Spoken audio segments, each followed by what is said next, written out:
गुरु प्यारी सात संगत जी, आप सभी को प्यार भरी राधा स्वामी जी। सात संगत जी, घर में या कार में हम जब भी बाबा जी के शब्द चलाते हैं तो हमें हर समय शब्द सुनने की आदत पड़ जाती है। अगर हम कार में कहीं जाते हैं, रोज़ शब्द चला कर रखते हैं, तो जब भी हम कार में बैठने लगेंगे तो हमारे हाथ पहले ही शब्द चलाने के लिए बटन दबा देंगे। इस चीज़ की हमें आदत बन जाती है। सात संगत जी, एक सत्संगी परिवार था। वह कहीं पर पहाड़ी इलाके में घूमने के लिए जा रहे थे। पहाड़ों पर आपको पता है कि छोटी छोटी सड़कें गोलाई में बनी हुई होती हैं। उनकी गाड़ी में शब्द चल रहे थे। उनकी बेटी जो सत्संग घर में शब्द बोलती थी, वह भी गाड़ी में जो शब्द चल रहे थे साथ साथ बोल रही थी। शाम का समय हो गया, अंधेरा हो गया। फिर पता नहीं पहाड़ों पर कार चलाते चलाते उस आदमी को नींद की झपकी आई या पता नहीं क्या हुआ। उनकी गाड़ी एकदम से उस पहाड़ के किनारे पर चली गई और नीचे गिर गई और नीचे दो पेड़ों के ऊपर जाकर लटक गई। वे कार में चीखते चिल्लाते रहे पर किसी ने भी उनकी आवाज़ नहीं सुनी। वह पति पत्नी और दो बच्चे, चारों जन सभी बाबा जी को याद करते रहे। जब सुबह थोड़ा सा दिन खुला तो दो सरदार जी आ गए और उन्होंने रस्सियों से गाड़ी को बांध कर फंसाया और सुबह वहाँ पर काफ़ी लोग इकट्ठे हो गए। पुलिस को भी किसी ने फ़ोन कर दिया, क्रेन भी आ गई। बचाने वाले के हाथ लंबे थे। सब ने मिलकर गाड़ी को किसी तरह ऊपर खींच लिया। वह परिवार कुल मालिक की दया से ठीक ठाक ऊपर आ गया। मौत के मुंह से जब यह परिवार बचकर बाहर आया तो सभी गले मिलकर रो रहे थे। वे सभी बार बार बाबा जी का शुक्र शुक्र कर रहे थे। वे सभी कह रहे थे कि अगर बाबा जी और हजूर जी ना होते तो शायद हम 100 फीट नीचे खाई में गिर जाते। वह आगे घूमने नहीं गए, वहीं से ही अपनी गाड़ी ठीक करवाई और वापस घर आ गए। घर आने के बाद वह बोले, हमें बाबा जी और हजूर जी का शुक्र करने के लिए पहले ब्यास जाएंगे और वहाँ पर सेवा भी करेंगे, क्योंकि यह जो हमारी जान बची है उनकी ही दया मेर से ही बची है। वह भंडारे पर ब्यास गए और पूरे परिवार ने वहाँ पर सेवा भी की।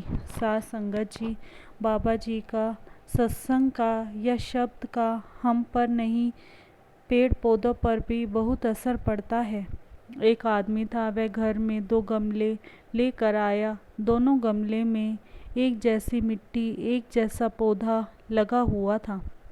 एक गमला उसने घर के अंदर रख दिया। घर में सारा दिन बाबा जी के प्यारे प्यारे शब्द चलते रहते थे। जो एक गमला अंदर पड़ा था वह खूब फल फूल रहा था। उसमें भी वैसे ही खाद पानी मिट्टी डाली हुई थी और दोनों में एक जैसा ही पौधा लगाया गया था। जो दूसरा गमला था वह घर के बाहर पड़ा हुआ था।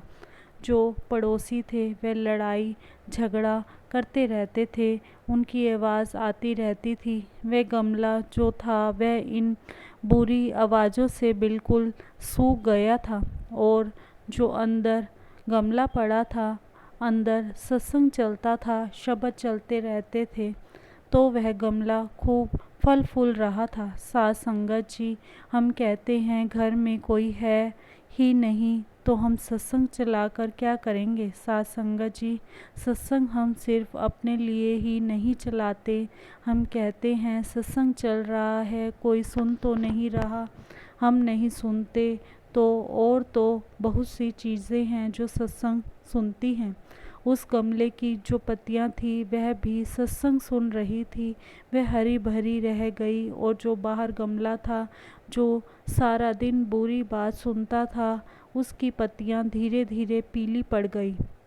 और वह सूख गया। सासंगत जी, इसीलिए हमें हर समय सत्संग सिमरन में लगे रहना चाहिए। घर में शब्द चलते रहने चाहिए, किसी न किसी को तो इसका फ़ायदा अवश्य ही होगा। तो सासंगत जी, हमारी आपसे हाथ जोड़कर विनती है कि हमारा सत्संग सुनना और शब्द सुनना कभी भी व्यर्थ नहीं जाता। बाबा जी तक खबर पहुंचती रहती है।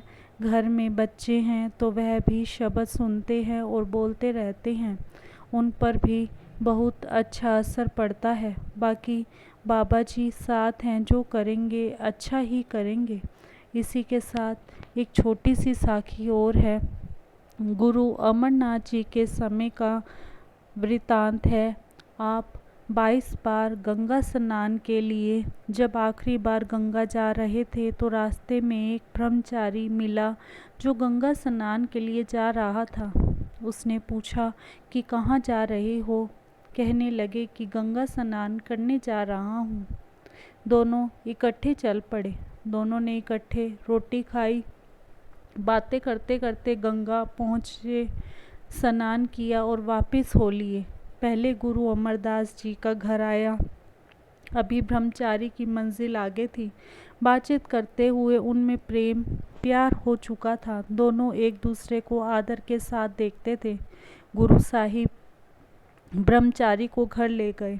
जब रात को सोने लगे तो ब्रह्मचारी ने पूछा, भाई अमर, तुम्हारे गुरु से नाम लिए कितना समय हुआ है? अमरदास जी ने कहा, मेरा तो कोई गुरु नहीं है। यह सुनते ही वह बोला, क्या तुम्हारा कोई गुरु नहीं है? तू निगुरा है। अफसोस, अगर मुझे पता होता तू निगुरा है तो मैं कभी तेरी रोटी नहीं खाता। मेरा सारा कर्म धर्म नष्ट हो गया। यह कहकर वह बड़े दुखी दिल से अपना बिस्तरा लेकर चला गया। जब वह चला गया तो अमरदास जी को बहुत दुख हुआ। अब दिल में सोचा कि 62 साल की उम्र हो गई है, अभी तक मुझे कोई गुरु नहीं मिला। हे गंगा माई, तू गुरु मिला दे। इसी चिंता में रात भर नींद न आई। जब सुबह हुई तो बीबी अमरो गुरु अंगद साहिब जी की लड़की ने, जो आपके भाई के बेटे से ब्याही हुई थी, गुरबानी पढ़नी शुरू की।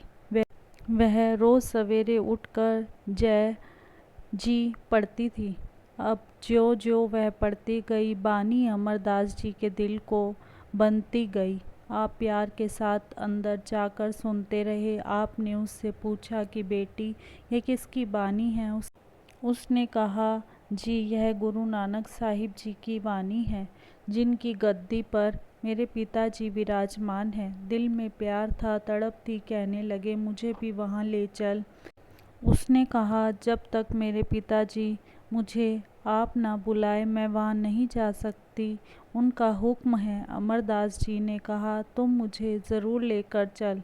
इसमें अगर कोई पाप लगे तो वह मुझे लग जाए। अगर तेरे पिताजी नाराज़ होंगे तो मेरी जिम्मेदारी है। आखिर मैं उन्हें साथ ले गई। जब गुरु अंगद साहिब ने दरबार के नज़दीक पहुंची तो बोली कि आप बाहर ठहरें, मैं अंदर जाकर अर्ज़ करती हूँ। जब अंदर गई तो गुरु अंगद साहिब ने कहा, बेटी, जिसको अपने साथ लाई हो उसको अंदर भी ले आओ।